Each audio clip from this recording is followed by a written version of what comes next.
안녕하세요. 저는 에바 슐레징거입니다. 독일 출신이고 나토에서 사이버 보안 전문가로 일하고 있어요. 아니, 일하고 있었다고 해야겠네요. 2년 전까지만 해도 저에게 한국은 그냥 아시아의 작은 나라 중 하나였습니다. 기술은 발달했지만 감정적이고 비효율적인 문화를 가진 곳이라고 생각했거든요. 특히 남편을 잃은 후에는 이 나라에 대한 좋지 않은 감정만 남아 있었죠. 그런데 지금 저는 서울 강남구의 한 카페에 앉아 이 이야기를 쓰고 있습니다. 창밖으로는 한강이 보이고 제 옆 테이블에서는 한국 직장인들이 점심을 먹으며 웃고 있어요. 어떻게 이런 일이 일어났을까요? 몇 달 전만 해도 저는 한국을 떠나고 싶어서 안달이었습니다. 하지만 지금은 독일 본부에서 즉시 복귀하라는 명령을 거부하고 이곳에 남기로 결정했어요. 나토 기술자문관이라는 안정된 자리를 버리고 말이죠. 사람들은 제게 묻습니다. 왜 그런 선택을 했느냐고. 첨단 기술로 유명한 독일을 두고 굳이 한국에 남았느냐고요. 그 답을 찾기 위해서는 제가 한국에서 겪은 일들을 차근차근 말씀드려야 할 것 같습니다. 한 번의 사고로 시작된 이번 생활이 어떻게 제 인생을 완전히 바꿔놓았는지, 차가운 이성주의자였던 제가 어떻게 이 나라의 따뜻함에 마음을 열게 됐는지 말이에요. 아마 여러분도 궁금하실 겁니다. 도대체 한국에서 무슨 일이 일어났기에 한 외국인 전문가가 자신의 모든 것을 바꿔버렸는지 말이죠. 그 이야기를 지금부터 시작해 보겠습니다. 시작 전 구독과 좋아요는 영상 만들기에 큰 힘이 됩니다. 감사합니다. 저는 에바 슐레징거라고 합니다. 38살이죠. 독일에서 나토 사이버 방위부 기술자문관으로 일하고 있습니다. 사실 한국이라는 나라를 다시 밟고 싶지 않았어요. 2년 전 이곳에서 남편 프란츠를 잃었거든요. 교통사고였습니다. 그런데 이번에 한국 방산업체와 나토 사이버 방어 합동훈련 자문으로 서울에 다시 와야 했어요. 인천공항에 내리자마자 가슴이 답답해졌습니다. 이곳의 공기조차 낯설게 느껴졌어요. 택시 기사분이 한국말로 뭔가 말씀하시는데 알아들을 수 없었죠. 그냥 고개만 끄덕였습니다. 창밖으로 보이는 한강도 높은 아파트들도 모두 그때의 기억을 떠올리게 했어요. 용산구에 있는 국방부 청사에서 훈련이 시작됐습니다. 해킹 실습 시뮬레이션이었어요. 저는 독일에서도 이런 훈련을 수없이 해봤기 때문에 자신 있었습니다. 하지만 실습용 서버에 접속하는 순간 뭔가 이상했어요. 보안 프로토콜이 제대로 작동하지 않는 것 같았거든요. 잠깐, 이 시스템이 뭔가. 제가 말을 끝내기도 전에 폭발음이 들렸습니다. 실습용 서버가 과부하로 터진 거예요. 파편이 제 왼쪽 팔과 어깨를 강타했습니다. 순간 정신이 아찔해졌죠. 피가 흘러내리는 게 보였어요. 그런데 놀라운 일이 일어났습니다. 사고가 난 지 3분도 안 되어 군 의료진이 현장에 도착한 거예요. 한국 군의관이 제게 다가와서는 영어로 말했습니다. 괜찮으십니까? 지금 응급처치를 해드릴게요. 목소리가 차분하고 따뜻했어요. 독일에서라면 이런 상황에서 먼저 서류부터 확인했을 텐데 말이죠. 그분은 제가 외국인 전문가라는 걸 알면서도 그냥 한 사람으로 대해주는 것 같았습니다. 병원으로 이송하겠습니다. 걱정하지 마세요. 7분 만에 구급차가 도착했어요. 독일에서도 이렇게 빠른 응급 대응은 본 적이 없었습니다. 구급차 안에서 응급구조사가 계속 제 상태를 확인하더군요. 한국말로 무전을 주고받는 소리가 들렸는데 비록 무슨 말인지는 몰랐지만 체계적으로 움직이고 있다는 느낌이 들었어요. 국군 수도병원에 도착했을 때도 마찬가지였습니다. 접수부터 치료까지 모든 과정이 매끄럽게 진행됐어요. 제가 독일 사람이라고 하니까 통역장교를 불러주겠다고 하더군요. 이런 배려를 받을 줄 몰랐습니다. 병원 침대에 누워서 천장을 바라보며 생각했어요. 2년 전 프란츠와 함께 왔을 때는 이런 시스템을 제대로 보지 못했었나? 아니면 그때는 슬픔 때문에 주변을 볼 여유가 없었던 걸까? 어쨌든 지금 제가 경험하고 있는 한국의 응급의료 체계는 생각보다 훨씬 체계적이고 인간적이었습니다. 밤이 되어서야 통증이 조금 가라앉았어요. 간호사분이 와서 내일 정신과 상담을 받아보는 게 어떻겠냐고 제안하시더군요. 독일에서는 이런 제안을 받은 적이 없었는데 말이죠. 한국에서는 신체적 치료와 함께 정신적 케어도 당연하게 여기는 것 같았습니다. 다음 날 아침 병실에서 눈을 떴을 때 제일 먼저 든 생각은 빨리 퇴원해서 독일로 돌아가고 싶다였습니다. 하지만 의료진은 며칠 더 관찰이 필요하다고 했어요. 상처 부위가 깊어서 감염 위험이 있다는 거였죠. 아침 회진 시간이었습니다. 주치의가 들어오더니 제 상태를 꼼꼼히 살펴보시더군요. 독일에서는 의사가 환자에게 설명할 때 의학 용어를 그대로 써서 이해하기 어려운 경우가 많았는데 이곳 의사는 달랐어요. 어깨 근육에 파편이 박혔던 부분이 잘 아물고 있습니다. 다만 신경 손상 여부를 정확히 확인하려면 며칠 더 지켜봐야 해요. 혹시 궁금한 점이 있으시면 언제든 말씀해 주세요. 설명이 끝나고 나서 의사가 덧붙였습니다. 그리고 오늘 오후에 정신건강의학과 상담이 예정되어 있는데 받아보시는 게 좋을 것 같습니다. 사고 후 심리적 충격이 있을 수 있거든요. 저는 즉시 반발했어요. 저는 정신적으로 아무 문제 없습니다. 제가 약해서 상담이 필요한 건가요? 목소리에 냉소가 섞여 나왔습니다. 독일에서는 정신과 상담을 받는다는 것 자체가 개인의 약함을 인정하는 것처럼 여겨지거든요. 특히 저 같은 기술직 전문가에게는 더욱 그랬습니다. 하지만 의사의 반응이 의외였어요. 약해서가 아닙니다. 오히려 강한 분이기 때문에 더 받아보시면 좋을 것 같아요. 사고라는 예상치 못한 상황을 겪으신 후에 자신의 감정을 정리하는 시간을 갖는 거죠. 그 말에 잠시 말문이 막혔습니다. 독일에서는 들어본 적 없는 접근이었거든요. 점심시간 즈음에 통역장교라는 분이 찾아왔습니다. 윤서진 대위라고 자기소개를 하더군요. 30대 초반으로 보이는 남성이었는데 깔끔한 인상이었어요. 영어를 꽤 유창하게 구사했습니다. 안녕하세요, 에바 씨. 제가 앞으로 통역과 편의를 도와드릴 윤서진 대위입니다. 저는 건조하게 대답했어요. 고맙습니다. 하지만 특별히 도움이 필요하지는 않을 것 같네요. 윤 대위가 살짝 미소를 지으며 말했습니다. 그래도 혹시 모르니까요. 한국 의료 시스템이나 절차에 대해 궁금한 점이 있으시면 언제든 말씀해 주세요. 그때 간호사가 들어와서 정신과 상담 시간이 되었다고 알려줬어요. 저는 다시 한번 거부 의사를 표했습니다. 정말 필요 없습니다. 저는 멀쩡해요. 그러자 윤 대위가 조심스럽게 말했습니다. 에바 씨, 혹시 정신과 상담에 대한 편견이 있으신 건 아닌가요? 한국에서는 마음의 감기를 치료하는 것처럼 자연스럽게 여겨집니다. 마음의 감기요?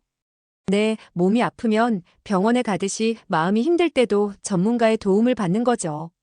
부끄러운 일이 아니에요. 저는 날카롭게 반박했습니다.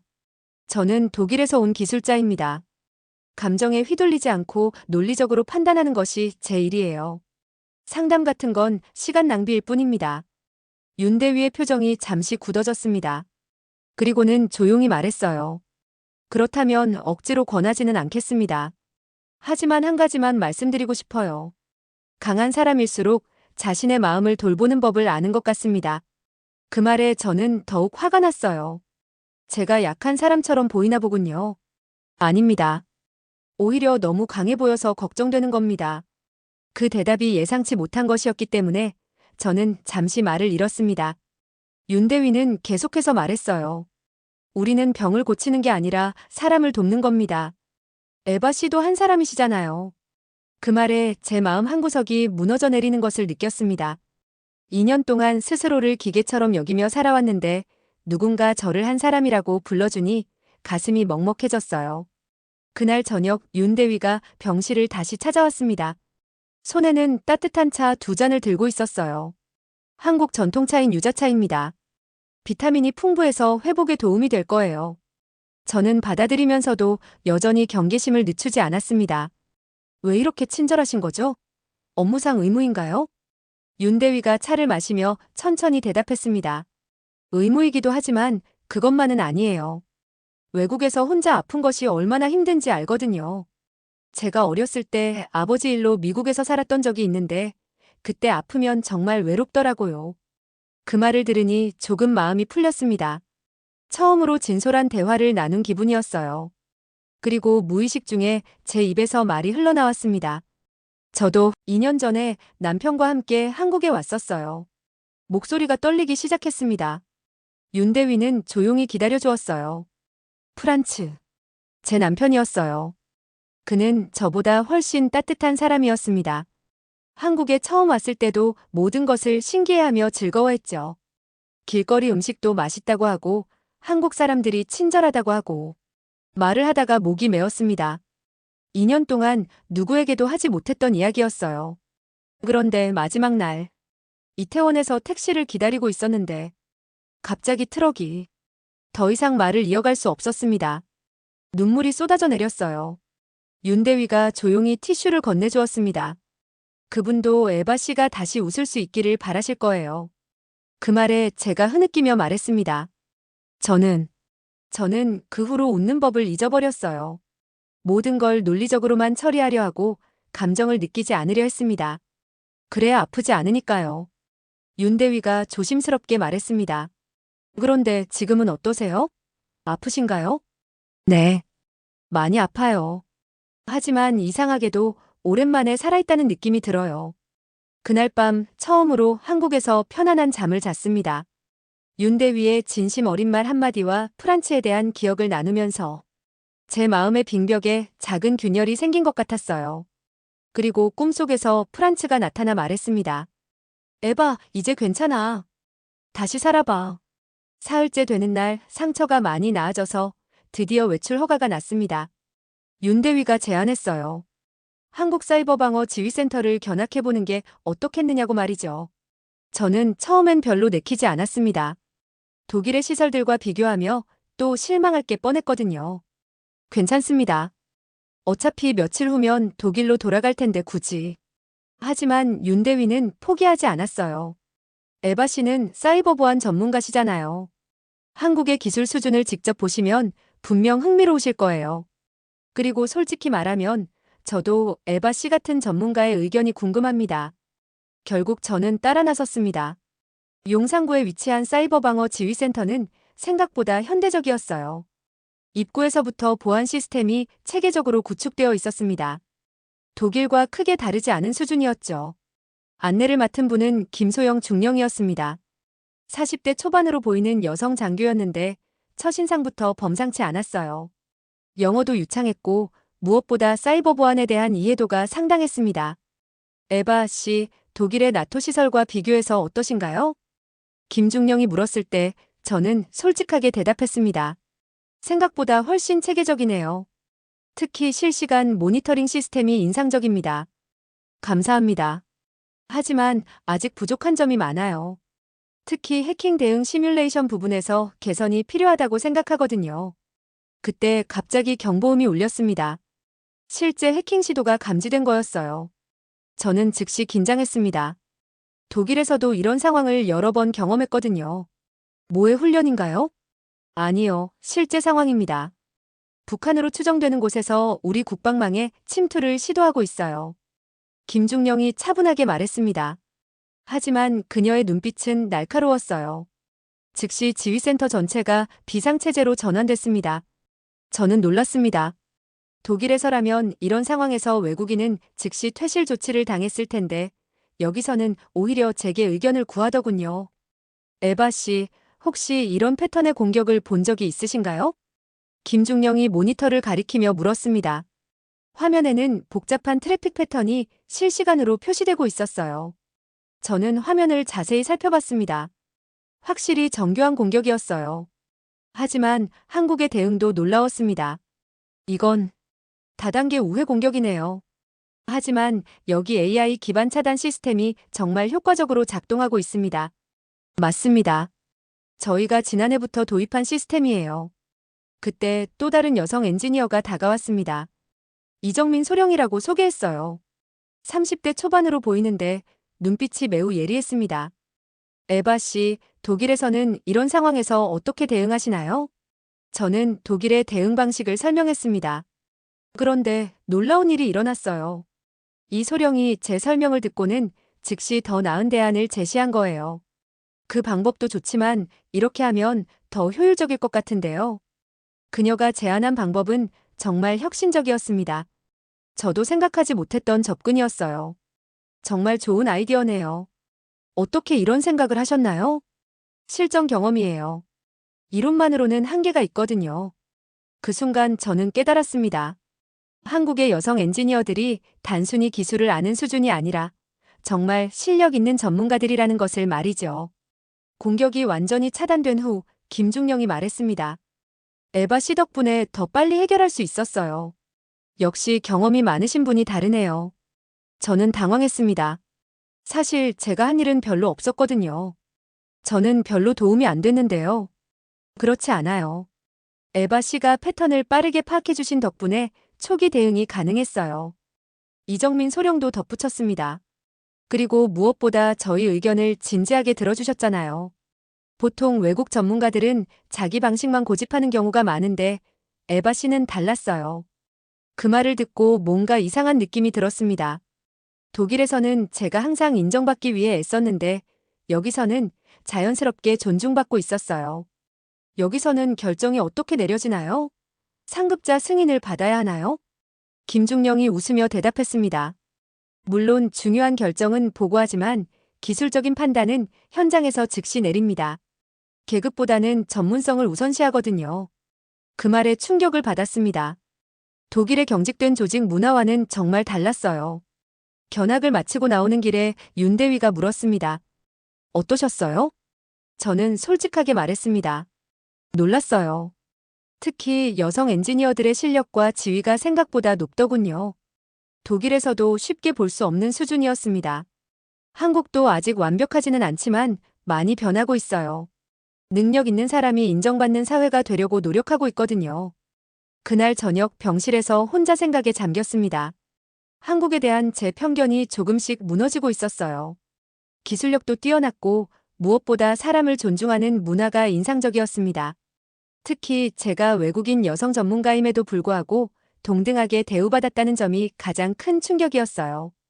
프란츠가 살아있었다면 뭐라고 했을까요? 아마 에바 봤지?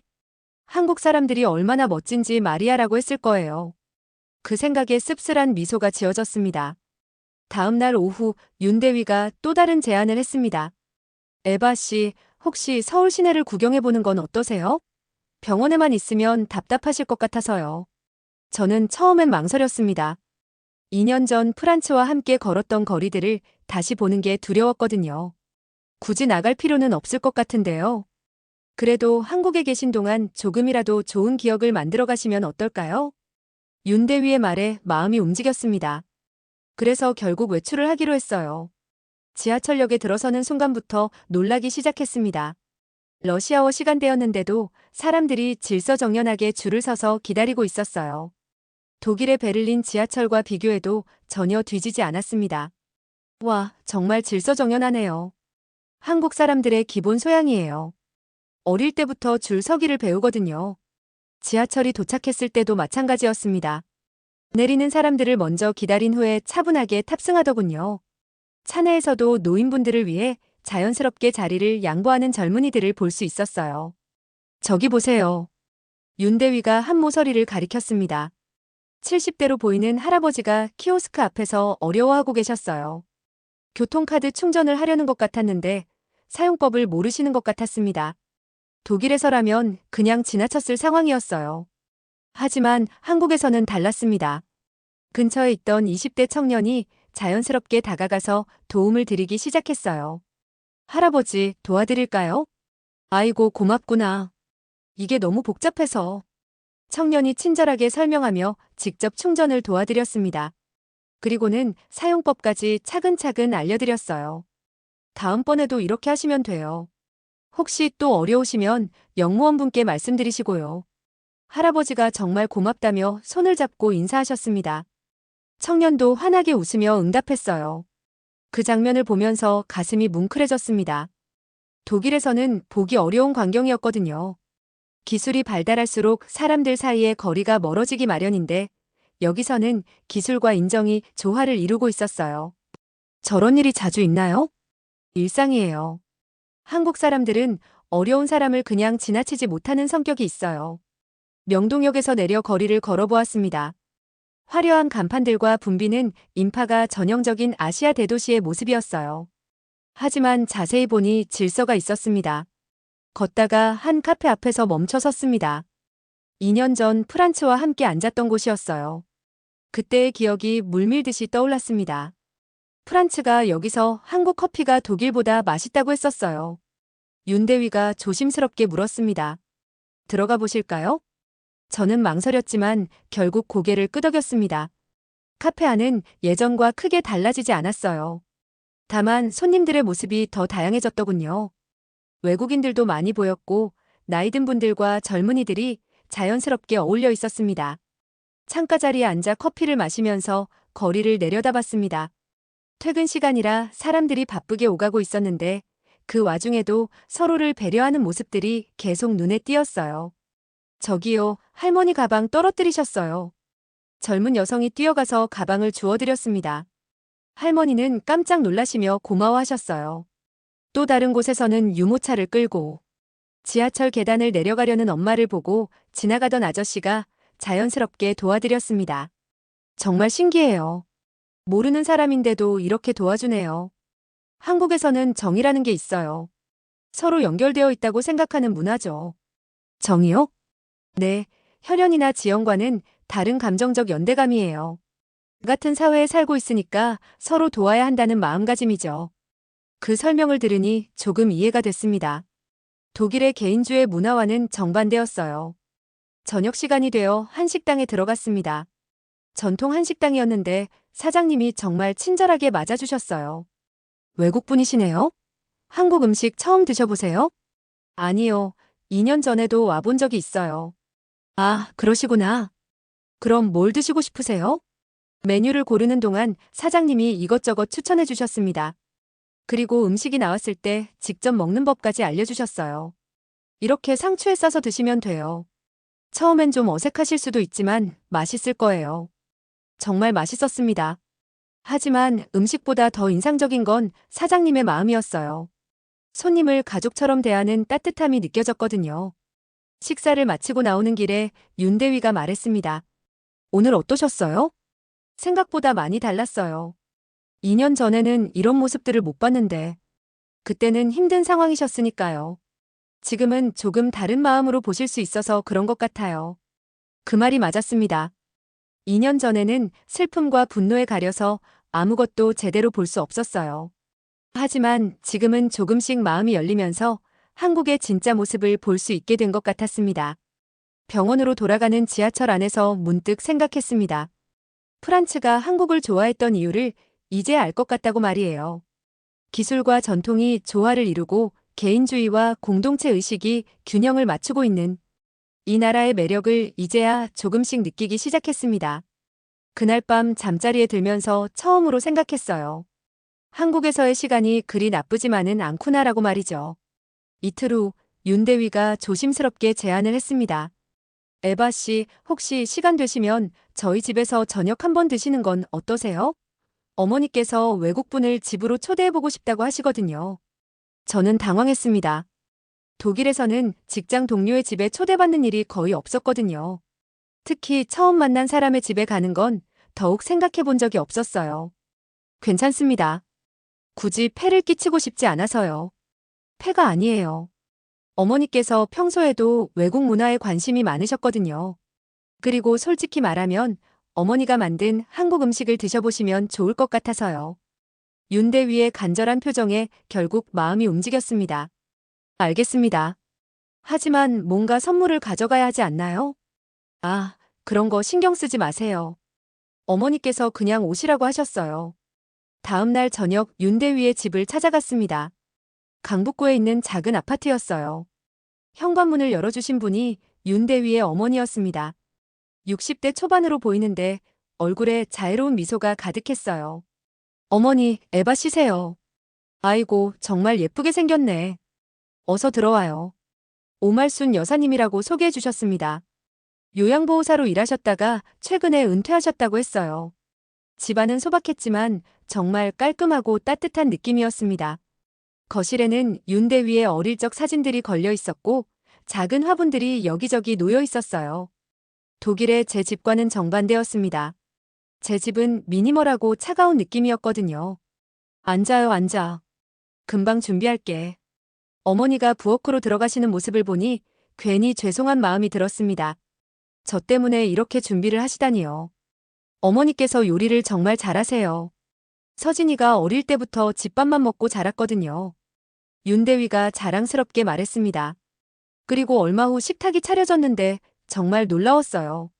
작은 식탁 위에 10가지가 넘는 반찬들이 정갈하게 놓여 있었습니다. 김치찌개, 불고기, 나물 무침, 계란말이, 김치, 그리고 갓 지은 쌀밥까지. 독일에서는 상상할 수 없는 풍성한 상차림이었어요. 많이 먹어요. 입에 안 맞으면 말하고요. 어머니가 제 앞에 밥을 퍼주시면서 말씀하셨습니다. 그 손길이 정말 자연스럽고 따뜻했어요. 마치 제가 가족인 것처럼 대해주시는 거였습니다. 정말 맛있어요. 이렇게 많은 요리를 어떻게 다 준비하셨어요? 별거 아니에요. 평소에 하던 거라. 외국 사람이 우리 집에 오는 건 처음인데 입에 맞나 모르겠네. 식사를 하면서 어머니께서 이런저런 이야기를 해주셨습니다. 요양보호사로 일하면서 만났던 외국인 환자들 이야기, 윤대위가 어렸을 때 미국에서 살았던 경험담 등등. 서진이가 미국에서 돌아왔을 때 한국 음식이 그리웠다고 하더라고요. 그때부터 더 정성스럽게 해줬죠. 어머니 음식 때문에 한국이 더 좋아졌어요. 윤대위가 웃으며 말했습니다. 그 모습을 보니 정말 따뜻한 모자 관계라는 게 느껴졌어요. 식사 중에 자연스럽게 제 이야기도 나왔습니다. 독일에서 온 것, 남편을 잃은 것, 그리고 지금 한국에서 치료받고 있다는 것까지. 아이고, 그런 일이 있었구나. 얼마나 힘들었을까? 어머니의 목소리에 진심 어린 걱정이 묻어났습니다. 그리고 갑자기 제 손을 잡으시더군요. 그래도 지금은 좀 나아진 것 같네. 처음 왔을 때보다 얼굴이 많이 밝아졌어. 그 순간 눈물이 날 뻔했습니다. 2년 동안 누구도 제 표정 변화를 알아차리지 못했는데 이제 막 만난 이분이 그걸 알아보시다니요. 그분도 여기 있었으면 좋았겠네요. 분명 좋은 분이었을 거야. 어머니가 프란츠를 언급하시는 순간 가슴이 뭉클해졌습니다. 프란츠를 직접 만난 적도 없으면서 이렇게 따뜻하게 말씀해 주시다니요. 네. 프란츠도 이런 따뜻한 밥상을 좋아했을 거예요. 그럼 다음에 또 와요. 언제든 환영이니까. 저녁 식사 후에는 어머니가 직접 끓인 숭늉을 내주셨습니다. 한국 전통차라고 하시면서요. 거실에 앉아서 차를 마시며 대화를 나누는데 정말 평온했어요. 에바야, 한국 생활은 어때? 어느새 어머니가 제 이름을 부르고 계셨습니다. 반말도 자연스럽게 하시고요. 독일에서는 상상할 수 없는 일이었지만 여기서는 전혀 불편하지 않았어요. 오히려 가족 같은 느낌이 들었습니다. 처음엔 낯설었는데 지금은 조금씩 익숙해지고 있어요. 그럼 됐다. 사람이 중요한 거지. 나라가 뭐가 중요해. 좋은 사람들 만나면 어디든 살만해. 어머니의 말에 깊이 공감했습니다. 정말 사람이 중요한 거였어요. 기술이나 시스템보다 사람의 마음이 더 소중한 것 같았습니다. 집으로 돌아가는 길에 윤대위가 물었습니다. 어떠셨어요? 정말 오랜만에 가족 같은 느낌을 받았어요. 어머니께서 마치 제 친어머니처럼 대해주시더라고요. 어머니가 원래 그러세요. 혼자 있는 사람을 그냥 못 보시거든요. 윤대위도 정말 좋은 아들이에요. 어머니를 정말 아끼는 게 보여요. 에바 씨도 언젠가는 다시 그런 따뜻한 가족을 만나실 거예요. 그날 밤 침대에 누워서 오늘 일을 생각해 봤습니다. 오말순 어머니의 따뜻한 손길, 정성스럽게 차린 밥상, 그리고 진심 어린 걱정의 말들. 2년 동안 잊고 있었던 가족이라는 감정을 다시 느낀 것 같았어요. 프란츠가 살아있었다면 분명 이런 말을 했을 거예요. 에바 봤지? 한국 사람들의 정이 얼마나 따뜻한지 말이야. 그 생각에 미소가 지어졌습니다. 오랜만에 진짜 미소였어요. 다음 날 아침 평소와 같이 뉴스를 보고 있는데 긴급 속보가 나왔습니다. 북한이 미사일을 발사했다는 소식이었어요. 저는 즉시 긴장했습니다. 독일에서도 이런 뉴스는 종종 들었지만 직접 당사국에 있으니 상황이 달랐거든요. 윤대위, 이거 심각한 상황 아닌가요? 병실로 들어온 윤대위에게 급하게 물었습니다. 독일 같았으면 벌써 비상사태가 선포되고 사람들이 대피했을 텐데 병원은 여전히 평온했어요. 아, 이거요? 네, 뉴스에 나왔네요. 하지만 크게 걱정하실 건 없어요. 걱정하지 말라고요? 미사일을 발사했는데요? 윤대위가 차분하게 설명했습니다. 에바 씨, 이런 일이 한국에서는 종종 있어요. 물론 경계는 하지만 일상생활을 멈출 정도는 아니에요.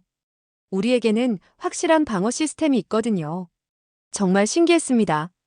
병원 직원들도 환자들도 모두 평상시와 똑같이 일상을 보내고 있었어요.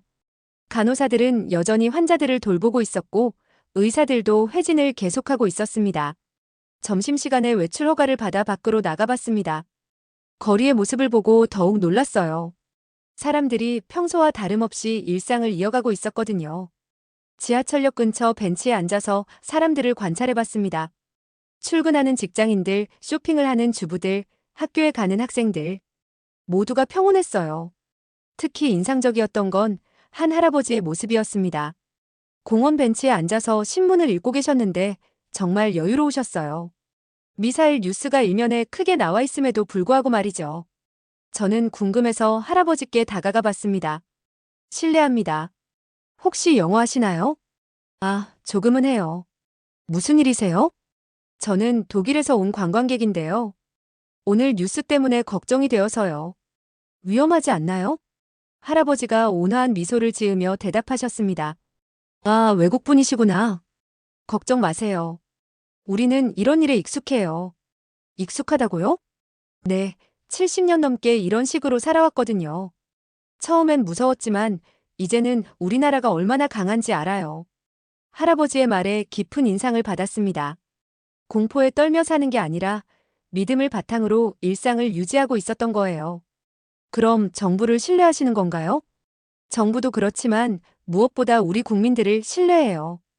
어려운 일이 있으면 함께 극복해왔거든요. 그 말을 듣고 뭔가 깨달았습니다. 한국 사람들의 평온함은 무관심에서 오는 게 아니라 서로에 대한 신뢰에서 오는 것이었어요. 카페에 들어가서 커피를 주문했습니다. 직원분도 전혀 긴장한 모습이 없었어요.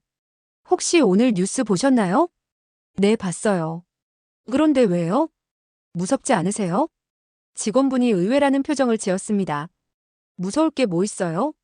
우리나라가 그런 걸로 흔들릴 나라가 아니에요. 그것보다 오늘 날씨가 좋네요. 정말 담담한 반응이었어요. 마치 일기예보를 듣는 것처럼 자연스러웠습니다. 저녁에 윤대위와 산책을 하면서 이야기를 나눴습니다. 정말 신기해요. 사람들이 전혀 동요하지 않더라고요. 에바 씨가 보시기에는 어떠세요? 무책임해 보이나요? 아니요. 오히려 대단해 보여요. 독일 사람들이라면 벌써 난리가 났을 텐데요. 윤대위가 설명했습니다.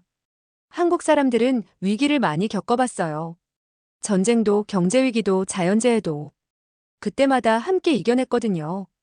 그래서 이런 일에도 침착할 수 있는 거예요. 그럼 정말 안전한 건가요? 물론이에요. 우리나라의 방어 시스템은 세계 최고 수준이에요. 그리고 무엇보다 국민들이 하나로 뭉쳐 있으니까요. 그날 밤 뉴스를 다시 봤습니다.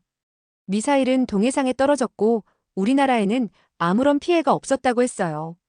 그리고 정부는 즉시 대응 조치를 취했다고 발표했습니다. 뉴스 끝에 나온 시민 인터뷰가 인상적이었어요. 무섭지 않으세요? 라는 기자의 질문에 한 시민이 대답했습니다. 무서울 게 뭐 있어요? 우리나라 군대 믿고 정부 믿고 무엇보다 우리 국민들 믿어요. 지금까지 잘 살아왔는데 앞으로도 잘 살 거예요.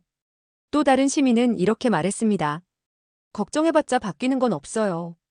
우리가 할 일은 평범한 일상을 지키는 거죠. 그게 진짜 강함이라고 생각해요. 그 인터뷰들을 보면서 깨달았습니다. 한국의 강함은 무기나 기술에만 있는 게 아니라 국민들의 마음가짐에 있다는 것을요. 독일에서는 위기가 오면 개인이 알아서 대처해야 한다고 생각했어요.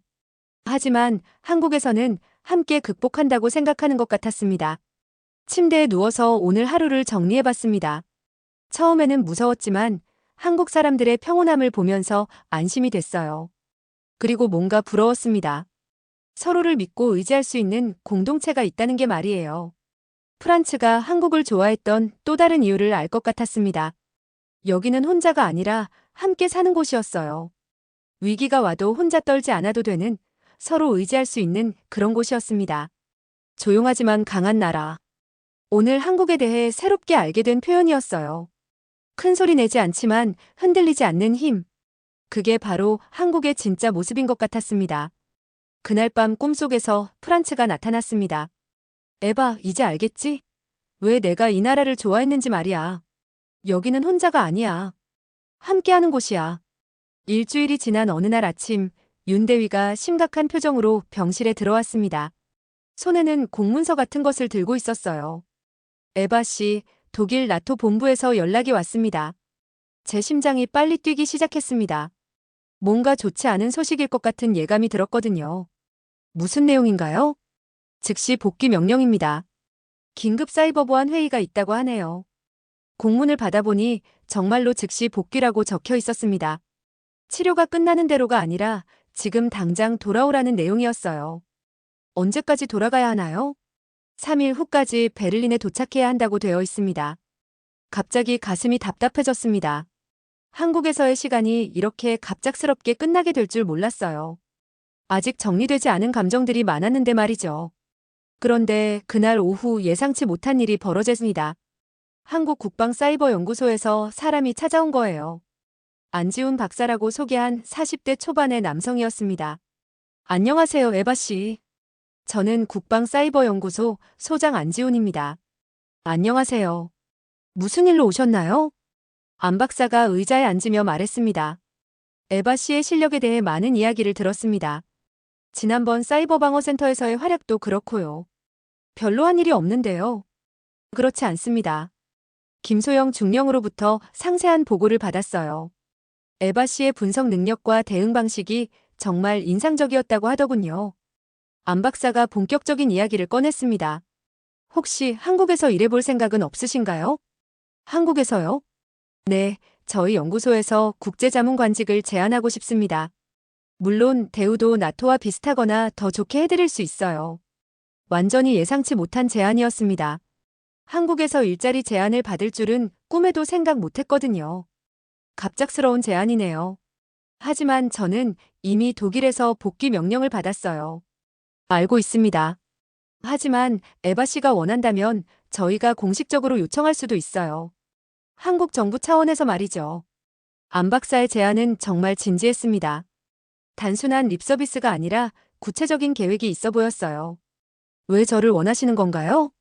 솔직히 말하면 에바 씨 같은 실력 있는 전문가가 필요해요. 하지만 그것보다 중요한 건 에바 씨가 한국을 이해하려고 노력하는 모습이 인상적이었거든요. 제가 한국을 이해한다고요? 네, 처음에는 경계심이 많으셨지만 점차 마음을 열어주시더라고요. 그리고 우리 문화를 존중해 주셨어요. 그런 분과 함께 일하고 싶습니다. 그날 밤 잠이 오지 않았습니다. 두 개의 선택지가 제 앞에 놓여 있었어요. 독일로 돌아가서 익숙한 일상을 계속하거나 한국에 남아서 새로운 시작을 하거나. 다음 날 윤대위와 마지막 산책을 했습니다. 한강공원으로 나가서 벤치에 앉았어요. 복잡하시죠? 네, 정말 어려운 선택이에요. 윤대위가 강물을 바라보며 조용히 말했습니다. 에바 씨, 제가 한 가지 질문해도 될까요? 물론이죠. 에바 씨가 행복했던 기억은 어디에 있었나요? 그 질문에 깊이 생각해봤습니다. 독일에서의 기억들을 하나씩 떠올려봤어요. 나토에서의 성공적인 프로젝트들, 동료들과의 업무적 관계들, 효율적이고 논리적인 일상들. 하지만 정작 행복이라는 감정을 느꼈던 순간들을 생각해보니 다른 그림이 그려졌습니다. 프란츠와 함께 있었을 때가 가장 행복했어요. 그리고 말을 하다가 멈춤습니다. 그리고 깨달았어요. 그리고 최근에 한국에서 느꼈던 순간들도 그랬어요. 오말순 어머니와 함께했던 저녁 사이버 방어센터에서 동료들과 협력했던 순간, 윤대위와 나눈 진솔한 대화들. 윤대위가 미소를 지었습니다.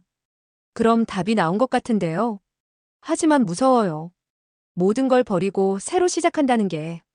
에바 씨, 진짜 용기는 무서워도 옳은 일을 하는 거라고 생각해요. 그리고 에바 씨는 이미 충분히 용감하시잖아요.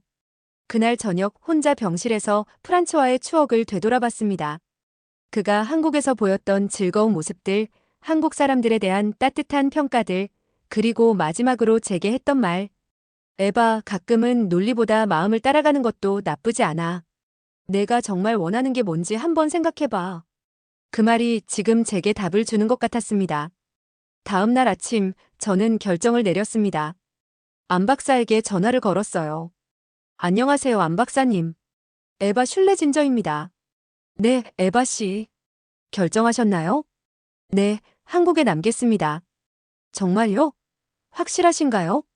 네, 확실합니다. 하지만 조건이 있어요. 말씀해보세요. 저는 단순히 기술자가 아니라 한 사람으로 일하고 싶어요. 제 의견을 존중해주시고 함께 성장할 수 있는 환경을 만들어주세요. 안 박사가 웃으며 대답했습니다. 물론입니다. 그게 바로 저희가 에바 씨를 원하는 이유거든요. 윤 대위에게 결정을 알렸을 때 그가 정말 기뻐했어요. 정말 좋은 선택이에요, 에바 씨. 한국이 에바 씨를 환영할 겁니다. 고마워요, 윤 대위. 당신이 없었다면 이런 결정을 못했을 거예요. 그날 밤 독일 본부에 사직서를 보냈습니다. 그리고 새로운 인생을 시작할 준비를 했어요. 무서웠지만 설레기도 했습니다. 처음으로 제가 정말 원하는 선택을 한 것 같았거든요. 석 달 후, 저는 강남구에 위치한 한국국방사이버연구소에 첫 출근을 했습니다. 새로 받은 직원증에는 국제기술자문관 에바 슐레진저라고 적혀 있었어요. 한국어와 영어로 함께 말이죠. 아침 8시 연구소 로비에 들어서는 순간 가슴이 두근거렸습니다. 새로운 시작이라는 설렘과 동시에 과연 잘 해낼 수 있을까 하는 걱정이 교차했어요.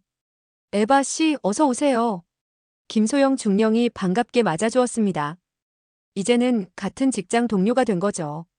김중령님, 잘 부탁드립니다. 저희야말로요. 정말 기대가 커요. 제 사무실은 12층에 있었습니다.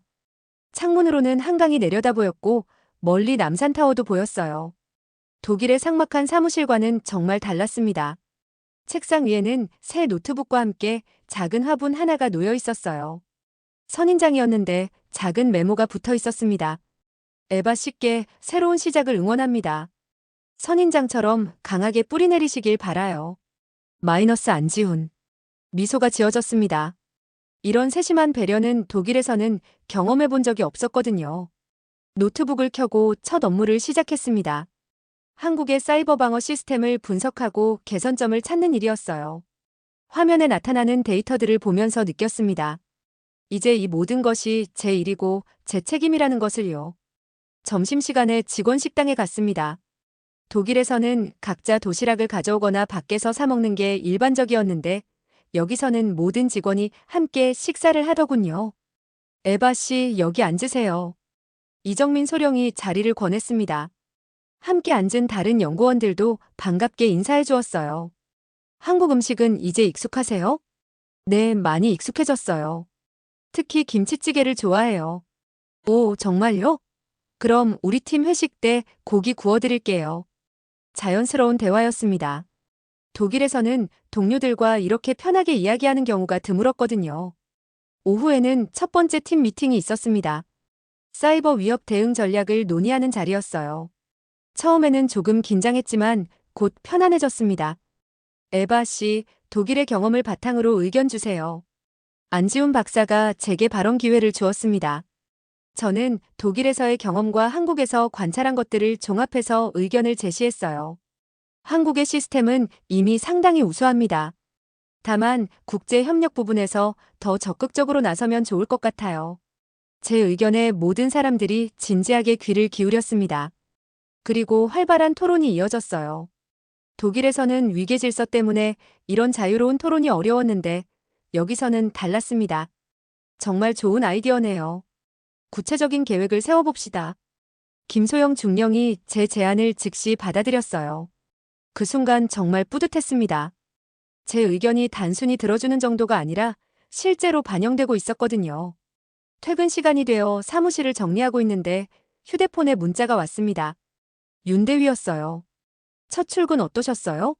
저녁에 시간 되시면 어머니가 축하 저녁을 준비하셨다는데요. 마음이 따뜻해졌습니다. 이제 한국에서 진짜 가족 같은 사람들이 생긴 거였어요. 고맙습니다. 꼭 가겠어요. 연구소를 나서면서 한강을 바라봤습니다.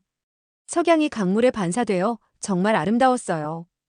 2년 전 프란츠와 함께 봤던 그 풍경이 떠올랐습니다. 하지만 이번에는 슬프지 않았어요. 오히려 고마웠습니다. 지하철을 타고 윤대위 집으로 가는 길에 창밖을 내다봤습니다. 저녁 시간이라 사람들이 바쁘게 오가고 있었는데 그 모든 게 친숙하게 느껴졌어요. 이제 저도 이 도시의 일부가 된 기분이었습니다. 윤대위 집에 도착하니 오말순 어머니가 환하게 웃으며 맞아주셨습니다. 우리 에바 첫 출근했구나. 어땠어?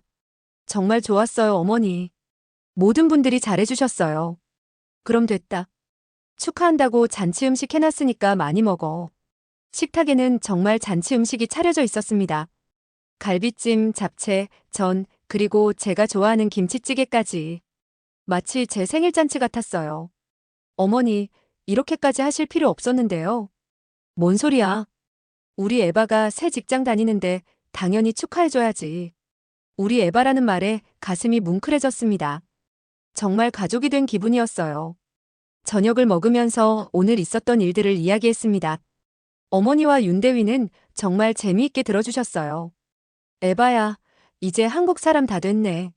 아직 멀었어요, 어머니. 그런 거 아니야. 마음이 중요한 거지. 에바 마음은 이미 한국 사람이야.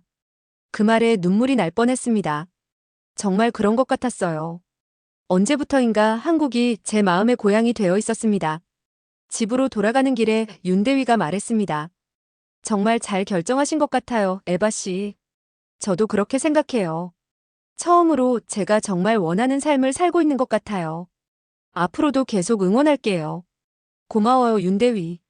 아니, 서진 씨. 처음으로 그의 이름을 불렀습니다. 이제 정말 친구가 된 기분이었어요. 집에 도착해서 침대에 누웠습니다. 창밖으로는 서울의 야경이 보였어요. 반짝이는 불빛들이 정말 아름다웠습니다. 프란츠에게 마음속으로 말했습니다. 프란츠, 나 이제 정말 괜찮아. 한국에서 새로운 삶을 시작했어. 당신이 좋아했던 이 나라에서 행복하게 살고 있어. 고마워, 당신이 한국의 아름다움을 가르쳐줘서. 그날 밤 꿈속에서 프란츠가 나타났습니다. 환하게 웃으며 말했어요. 에바, 정말 잘했어. 이제 내가 선택한 길을 당당하게 걸어가렴. 나는 항상 내 편이야. 다음 날 아침, 새로운 하루가 시작됐습니다. 커피를 마시며 창밖의 한강을 바라봤어요. 오늘도 새로운 도전이 기다리고 있었지만 전혀 두렵지 않았습니다. 제가 나고 자란 독일을 떠나 한국에서 새 인생을 시작한다는 것. 처음에는 상상도 할 수 없었던 일이었어요.